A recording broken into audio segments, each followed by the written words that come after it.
The Catechism Cataclysm is a 2011 dark comedy film directed by Todd Rohal, depicting a ridiculous and meandering priest, Billy, and his childhood idol, Robbie, a spotlight operator for the ice capades, whom Billy relentlessly tracks down, and together the two embark on what is supposed to be a short canoe trip. Instead, shenanigans, comedy, and an exploding head paint the screen in a psychedelic, unlabellable, and quite insane comedic romp. Throughout the film, the two tell a variety of crazy stories, such as a lady who loves a man trapped in a concrete wall, or a man whose gun will not shoot himself as he continually and accidentally blows those around him away. And a consistent theme of weak or non-traditional and unfulfilling endings is provided. No good. Bad ending. Bad. This extends into the narrative of the movie itself, as in the end, Billy tells his flock the story of the man trapped in concrete, and asks them to think and reflect on its meaning for themselves, which may well be a metaphor asking the audience to reflect on the film itself. And upon doing so, I find that Steve Little is beyond hilarious. He is the reason I clicked on the film and gave it a shot in the first place, having found him and his insane comedy to be great in Haters Back Off and Neon Joe Werewolf Hunter. But I warn you, he is likely very much too silly for many, and his comedic style is absurdly ridiculous and may well be an acquired taste. We just Thou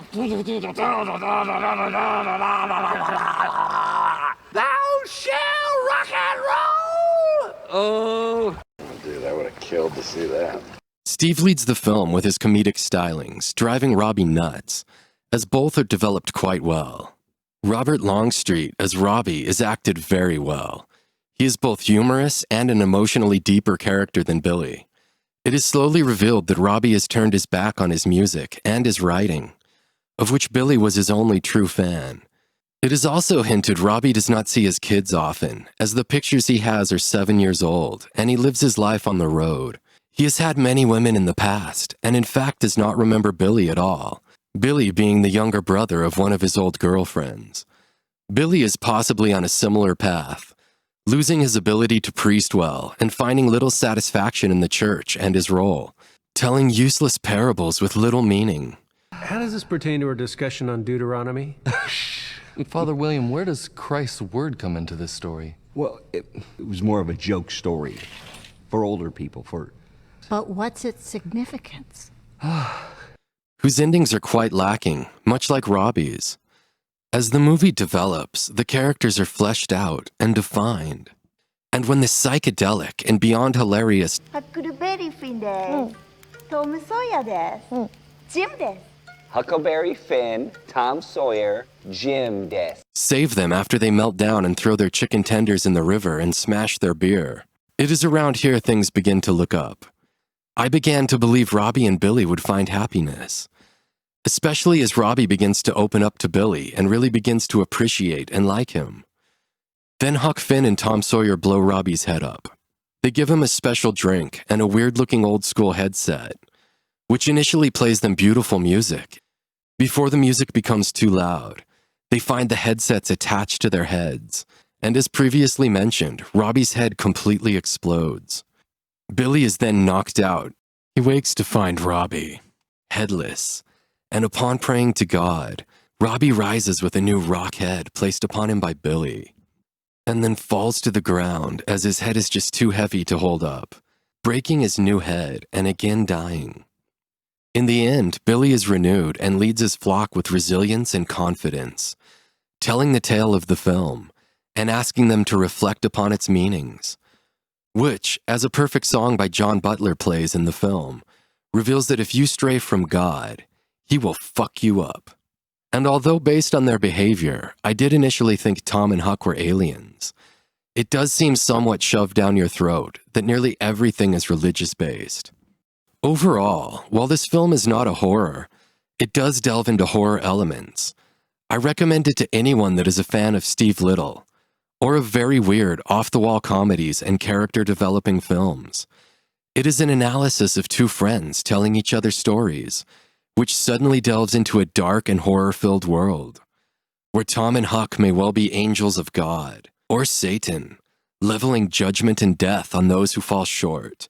And Jim may well represent a similar entity, perhaps even Satan himself. I do not recommend this movie to normal horror fans, nor do I recommend it to normal comedy fans. It is indeed a very strange film. Personally, I find this to be a hidden masterpiece of comedy. Hello. We need a boat for freedom. We need all your ships. We need a sleeping bag.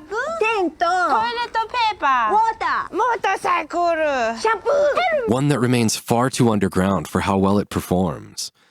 We take Jim to freedom. Mississippi River. But one I admit that is most likely not for everyone. For me, this film is quite hilarious, and succeeds in ways many do not, acting essentially as a plain and simple, yet dark and brooding reminder that if you stray too far from God's path, He will fuck you up. The film is a parable within a set of parables, all of which are telling you to laugh, have fun, and do not stray from God, lest your head be exploded by Tom Sawyer and Huck Finn. If you made it this far, you likely already know if you would enjoy this film or not. It should not be understated how well the comedy is performed and timed. The pre-mentioned Tom and Huck, ハックルベリーフィンです。トム・ソーヤです。 as well as Jim, are quite honestly hilarious, Yeah. Jim-chan. and add a very weird and, in my opinion, well-done element of dark and psychedelic horror to the film. Mississippi River. I am sure there is much more meaning I missed, and if you have found anything of value, please add it in the comments below. Thank you so much for wading through the hilarities and insanities of the Catechism Cataclysm with me. I have new videos coming out all the time, so please smash that like and subscribe. It is the only way I can grow. And until next time, keep sleepwalking, my friends.